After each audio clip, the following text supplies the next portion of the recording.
Le Burkina Faso et la Russie signent un accord pour la construction d'une centrale nucléaire. En fin 2020, seulement 22,5% de la population burkinabé, 67,4% en zone urbaine, 5,3% en zone rurale, avait accès à l'électricité, d'après les données de la Banque africaine de développement. Le Burkina Faso, dirigé par un régime militaire depuis l'an dernier, cherche à renforcer ses relations avec la Russie. Un accord a été signé pour la construction d'une centrale nucléaire dans le pays sahélien où moins d'un quart de la population a accès à l'électricité.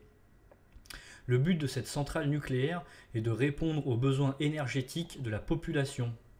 Le président du Burkina Faso, le capitaine Ibrahim Traoré, avait exprimé ce souhait lors du sommet Russie-Afrique en juillet dernier.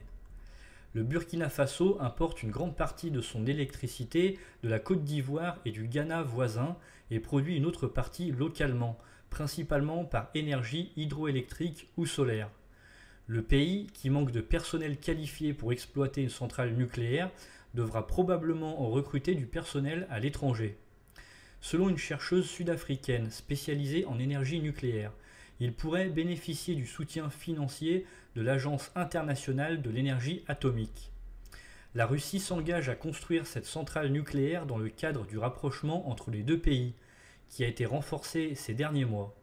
Depuis son arrivée au pouvoir, le Burkina Faso s'est éloigné de la France, partenaire historique, en obtenant notamment le retrait des soldats français de son sol. Le pays a cherché de nouveaux alliés, dont la Russie. Merci d'avoir suivi cette vidéo, j'espère que vous l'avez appréciée, n'hésitez pas à me le faire savoir en commentaire, vous pouvez liker, partager, vous abonner à la chaîne YouTube si vous appréciez la vidéo et que vous souhaitez me soutenir, vous pouvez activer la cloche des notifications pour être au courant de chaque nouvelle vidéo. Je vous souhaite une bonne et agréable soirée à tous et à toutes, à la prochaine.